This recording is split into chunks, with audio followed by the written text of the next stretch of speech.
नमस्कार, मैं हरिओम प्रजापति स्वागत करता हूं आपका हिंदी ऑनलाइन क्लास के अंतर्गत। पिछले वीडियो में हमने पढ़ा था प्रयत्न के आधार पर व्यंजनों के प्रकार। अब आज का हमारा टॉपिक है अयोगवाद ध्वनियाँ कौन कौन सी होती है तथा संयुक्त अक्षर कौन कौन से होते हैं। तो बिना देर किए चलते हैं हमारे टॉपिक की ओर, अयोगवाद ध्वनियाँ। इससे पूर्व की क्लास में हमने प्रयत्न के आधार पर व्यंजनों का वर्गीकरण पढ़ा था। अब आज का हमारा टॉपिक है अयोगवाह ध्वनियाँ। अयोगवाह ध्वनियाँ क्या होती हैं, इनसे संबंधित बहुत सारे प्रश्न हमारी प्रतियोगी परीक्षाओं में और इनमें पूछा जाता है। तो अयोगवाह ध्वनियाँ, देखिए आप, अयोगवाह के अंतर्गत 3 शब्द हैं। एक तो है अ, एक है योग और एक है वाह। आप जानते हैं अ एक उपसर्ग है और नकारात्मक अर्थ देता है, नहीं के अर्थ में अर्थ देता है। सत्य असत्य, असत्य का मतलब जो सत्य ना हो, धर्म अधर्म, तो अ नकारात्मक अर्थ देता है, इसका अर्थ होता है नहीं। योग, योग कीजिए, योग का मतलब होता है जुड़ना, और वह का मतलब होता है वहन करना या ले जाना। तो क्या अर्थ हुआ, वे ध्वनियाँ जो किसी के साथ योग नहीं करती फिर भी ध्वनि का वहन करती है, अयोगवाह ध्वनियाँ कहलाती है। देखिए आप, परिभाषा लिख दी है, वे ध्वनियाँ जो किसी के साथ योग नहीं करती, नहीं जुड़ती है किसी के साथ भी, लेकिन ध्वनि का वहन करती हैं, यानी कि ये ध्वनि का वाहक है, ध्वनि को ले जाने का कार्य करती हैं। ऐसी ध्वनियाँ कितनी होती है? 2 होती है। ध्यान रखना, इनकी संख्या अगर आपसे पूछा जाए तो इनकी संख्या होगी 2। कौन कौन सी होती है? पहली है अनुस्वार। ये अनुस्वार इस प्रकार से लिखा जाता है अनुस्वार को। ये देखिए आप, अनुस्वार, अनुस्वार का नाम से भी पता लग जाएगा। देखो आप, अनु यानी होता है पीछे, बाद में। स्वर का मतलब स्वर, जो स्वर के बाद आती है। तो वे ध्वनियाँ जो स्वर के पीछे आने वाली ध्वनियाँ, स्वर के बाद आने वाली ध्वनियाँ अनुस्वार ध्वनियाँ कहलाती हैं। या आप ये भी कह सकती हैं, य र ल व श श श ह के पूर्व आने वाली ध्वनियाँ, ये जो अनुस्वार है, ये य र ल व श श श श ह, इनके पूर्व लगाया जाता है। जैसे देखो आप, संसार, अब ये बिंदी है, ये अनुस्वार है, ये स के ऊपर लगा हुआ है, लेकिन स से इसका कोई स्पर्श नहीं है, न इस पीछे वाले स से न आगे वाले स से, लेकिन फिर भी आवाज तो है, ध्वनि तो है न की। संसार, तो फिर ये अनुस्वार है।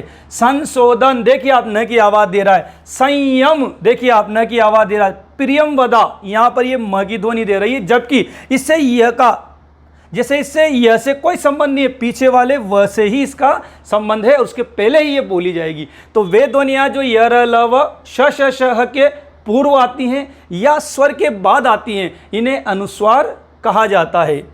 दूसरी ध्वनि है विसर्ग ध्वनि। विसर्ग आप जानते हैं संस्कृत के शब्दों में प्रयुक्त होता है।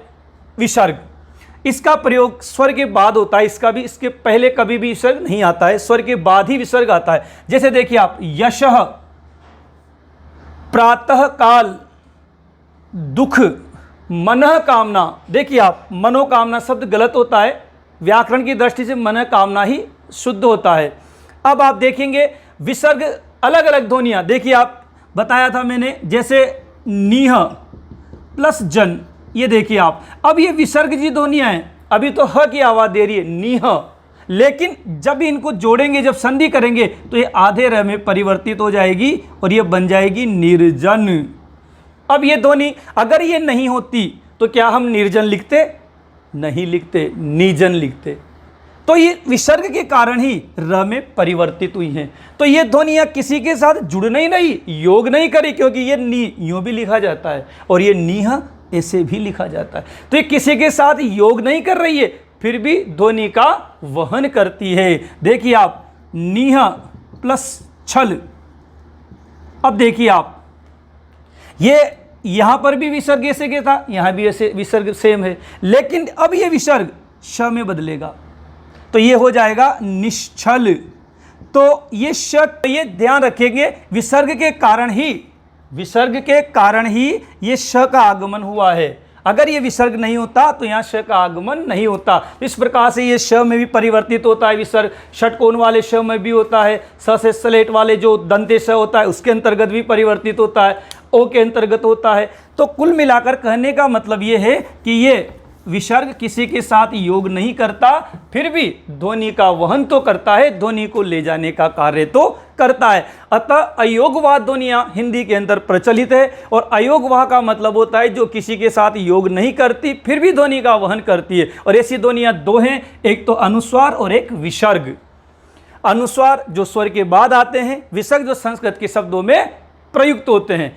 अब देखेंगे आप इनके बाद संयुक्ताक्षर क्या होते हैं।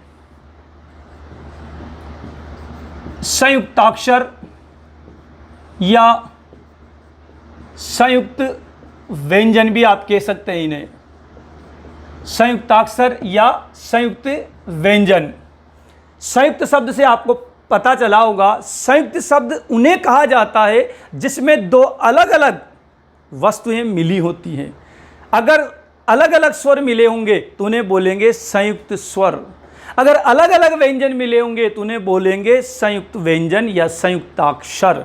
देखेंगे आप तो यहां पर लिख सकते हैं आप असमान, असमान व्यंजन मिलकर बने अक्षर संयुक्ताक्षर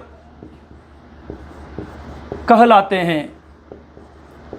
असमान व्यंजन मिलकर जो बनते हैं उसे संयुक्ताक्षर कहते हैं। ऐसे अक्षरों को, ये 4 होते हैं। इनकी संख्या कितनी होती है? 4 होती है। इनकी संख्या 4 मानी जाती है। देखेंगे आप 4 कौन कौन से होते हैं? श, त्र, श, त्र, ज्ञ और श्र, ये 4 होते हैं। इनसे मिलकर ये किन किन से मिलकर बना हुआ है ये भी हम देखते हैं। ये जो क्षत्रिय है ये क और श से मिलकर बना है, ध्यान रखेंगे आप। इसमें क आधा है और श पूरा है, ये ध्यान रखेंगे आप लोग। अगर बाय द वे ये श आधा आता है, अगर ये श आता है, लक्ष्य शब्द होता है उसके अंतर्गत आता है, तो ये जो श आधा आता है तो इसमें फिर क्या क्या वर्णीखंड करेंगे आप इसके? इसमें क भी आधा होगा और श भी आधा होगा, यानी दोनों के नीचे हलंत लगा होगा, ये ध्यान रखना। जबकि अगर ये ऐसे आया तो क के ही हलंत लगेगा, श के हलंत नहीं लगेगा, ये ध्यान रखना है आपको। त्र, ये त और र से मिलकर बना है, त के नीचे हलंत होता है, र के नीचे हलंत नहीं होता है। अगर ये त्र ऐसे आया, त्रयंबक लिखते ना अपन, त्रयंबक, तो त्रयंबक लिखोगे आप तो इसमें त भी आधा यानी हलंत लगा होगा और र के पीछे भी हलंत लगा होगा। ज्ञ, ग से ज्ञानी आता है। ये ग से जो ज्ञानी है ये ज और य से मिलकर बनता है, एक बात ध्यान रखेंगे आप। हालांकि इसका उच्चारण ग और य की तरह होता है, उच्चारण तो होता है ग और य की तरह ज्ञ, बट इसको लिखा जाता है ज और य की तरह। लेकिन आपसे कभी भी अगर आपसे इसके खंड करवाए जाएं, टुकड़े करवाए जाएं, तो आपको ये वाला ही लगाना है, ये वाले नहीं लगाना है। तो ये ध्यान रखेंगे, उच्चारण तो ग और य की तरह होता है लेकिन इसका लेखन ज और य की तरह होता है। तो ये ध्यान रखें, अपन को एक ही याद करना है, ज और य, ताकि हम भ्रमित न हो।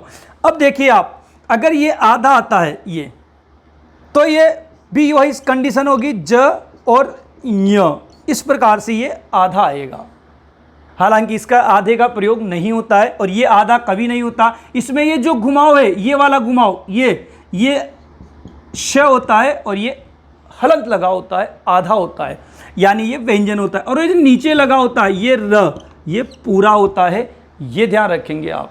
इसकी और विस्तृत जानकारी, कौन सा वर्ण आधा होता है, कौन सा वर्ण पूरा होता है, इसके जस्ट अभी थोड़ी देर बाद देते हैं। तो आप ध्यान रखेंगे, संयुक्ताक्षर अगर आपसे पूछा जाएगा तो संयुक्त का मतलब होता है जो असमान से मिलकर बनते हैं। संयुक्त स्वर कहेंगे असमान स्वरों से मिलकर बनते हैं। संयुक्त व्यंजन या संयुक्ताक्षर कहेंगे जो असमान व्यंजनों से मिलकर बनते हैं। यहाँ देखिए 4 होते हैं, इनकी संख्या कौन कौन से होते हैं? श, त्र, ज्ञ और श्र, ये 4 होते हैं। श किस किस से मिलकर बनता है? क से और श से। त्र किससे मिलकर बनता है? त से और र से। ज्ञ कहाँ से किससे मिलकर बनता है? ज से और य से। और ये श्र, श्री वाला श्र, ये किससे मिलकर बनता है? श से और र से मिलकर बनता है। जब हम हिंदी शब्दकोश पढ़ेंगे, हालांकि जब हम वर्णमाला पढ़ते हैं तो श त्र ज्ञ वर्णमाला में नीचे ही नीचे आते हैं, लेकिन ध्यान रखना जब हिंदी का शब्दकोश देखते हैं तब ये श क के साथ मिलता है। जब इस तरह त के साथ मिलते हैं इनसे संबंधित शब्द, और ज्ञ से संबंधित शब्द ज के साथ मिलते हैं। शब्दकोश का भी हमारी क्लास है, शब्दकोश की क्लास में आपको पूरा बताऊंगा एक एक, है ना। तो इनको स्क्रीनशॉट ले लीजिए आप। अब एक प्रश्न बार बार पूछा जाता है कि हिंदी वर्णमाला में कितने वर्ण होते हैं, या देवनागरी लिपि में कितने वर्ण होते हैं, कब हमें 44 लगाना है और कब हमें 52 लगाना है, और 52 कौन कौन से होते हैं और 44 कौन कौन से होते हैं, ये हमें देखना है। तो आप लिखेंगे, अगर मान लिया आपसे प्रश्न पूछा जाए कि हिंदी वर्णमाला में कितने वर्ण होते हैं, तो आपका आंसर होना चाहिए 44। कितना होना चाहिए? 44। 11 स्वर और 33 व्यंजन। अगर आपसे पूछा जाए हिंदी वर्णमाला में कुल कितने वर्ण होते हैं, यहां कुल आ गया। अगर कुल शब्द लिखा हुआ हो, ये कुल लिखा हुआ हो, तो ध्यान रखेंगे आप लोग लगाएंगे 52।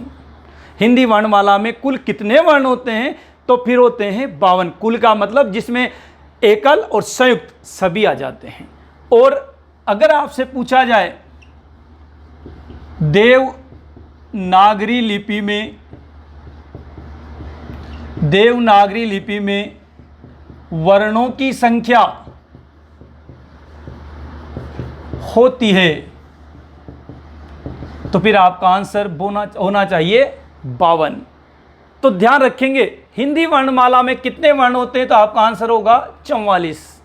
हिंदी वर्णमाला में कुल कितने वर्ण होते हैं, तो आपका आंसर होगा 52। और देवनागरी लिपि में वर्णों की संख्या कितनी होती है, तब भी आपका आंसर होगा 52।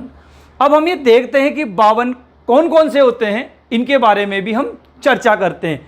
देखेंगे आप, सर्वप्रथम स्वर, ये कितने होते हैं आप जानते हैं? 11 बताए थे। इसके बाद स्पर्श व्यंजन कितने होते हैं? 25।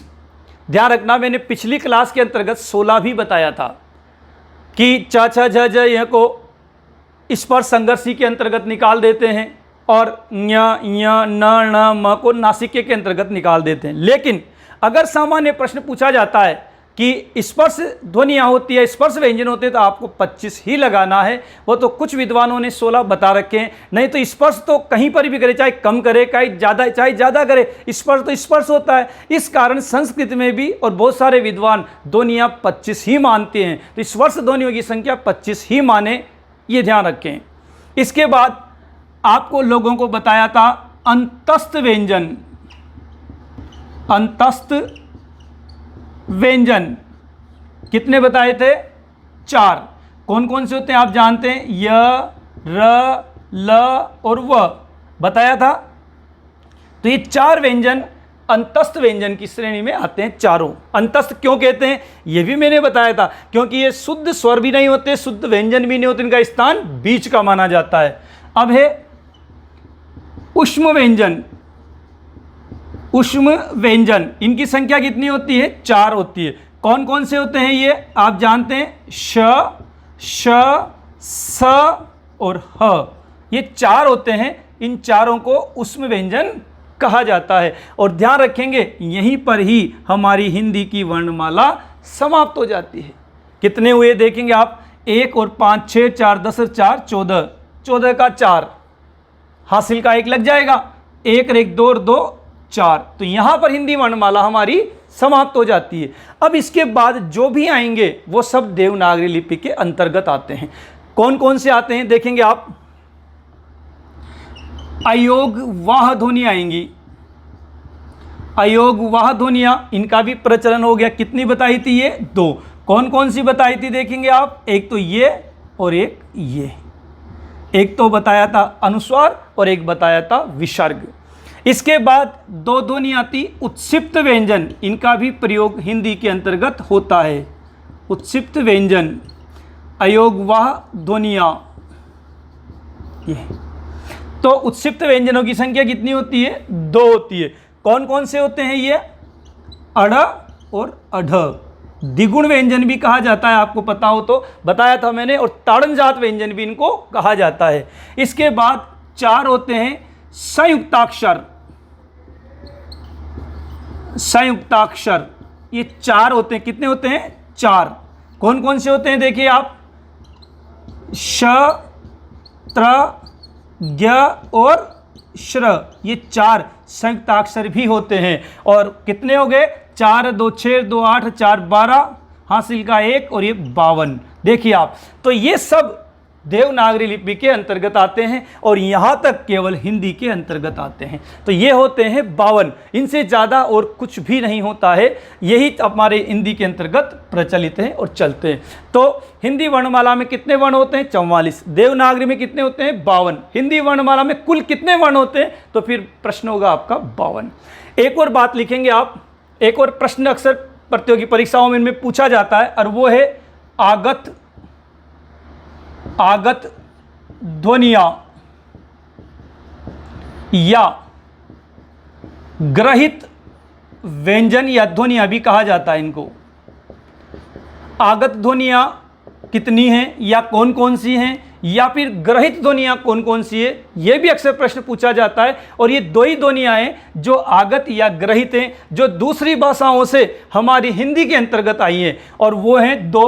एक तो है ये आ, अंग्रेजी वाला आ, जो कि अंग्रेजी के शब्दों में प्रयुक्त होता है। ये मैंने पहले भी बताया था आपको, अंग्रेजी के शब्दों में ये प्रयुक्त होता है।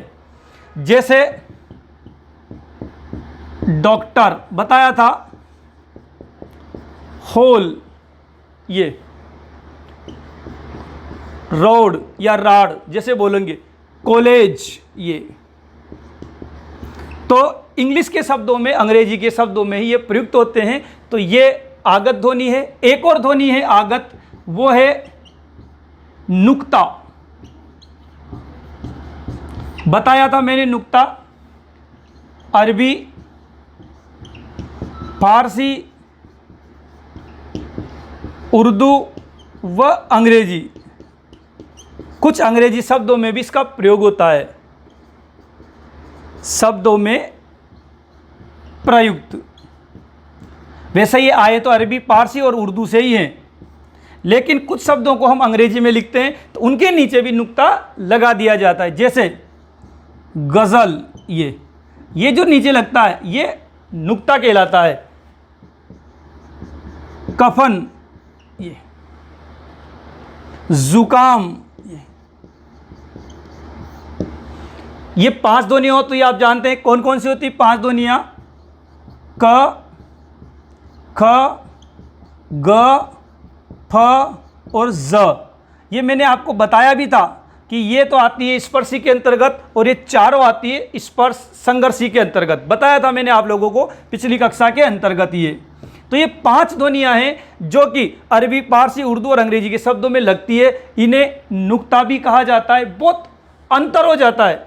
तो क, ख, ग, फ और ज के अंतर्गत लगती है। देखिए मैं आपको कुछ शब्द बताता हूं जिनमें अर्थ में कितना अंतर हो जाता है इस नुक्ता की वजह से। देखेंगे आप, जैसे एक शब्द लिखा आपने राज, ये राज, ये हिंदी का राज है, इसका मतलब होता है सरकारी या राजकीय, ये होता है। और एक होता है राज, राज, ये यहाँ पर नुक्ता लग जाता है, इसका मतलब होता है रहस्य। ये राज फिल्म भी आई थी आपको पता हो तो ये राज, और इस राज का मतलब सरकारी, इस राज का मतलब रहस्य। एक देखिए आप खाना, इस खाना का मतलब हिंदी में होता है भोजन। अगर आपने खाना के नीचे नुक्ता लगा दिया ये, तो इसका मतलब हो जाता है स्थान, डाक खाना, दवा खाना, इस प्रकार से खाना यानी गुसल खाना, इस प्रकार से खाना का मतलब होता है स्थान। तो नुक्ता लगते ही अर्थ चेंज हो जाता है, ये ध्यान रखेंगे। ये अरबी फारसी में चले जाते हैं हिंदी के शब्द। तो नुक्ता और अंग्रेजी का आ, ये सब आगत ध्वनियाँ हैं, इनको भी आप लिख लीजिए, उतार लीजिए, इनसे भी संबंधित प्रश्न पूछा जाता है। इस प्रकार से आज हमारी हिंदी वर्णमाला समाप्त हो जाती है। हिंदी से संबंधित जितने भी वर्णमाला, वर्ण विचारों से संबंधित जो भी प्रश्न आते हैं वो सब इसके अंतर्गत आ जाते हैं। अब एक और टॉपिक है हमारा शब्दकोश, हिंदी का शब्दकोश कैसे देखते हैं, अब उस पर चर्चा करते हैं, उनसे संबंधित प्रश्न भी पूछा जाता है। तो चलिए शब्दकोश की ओर।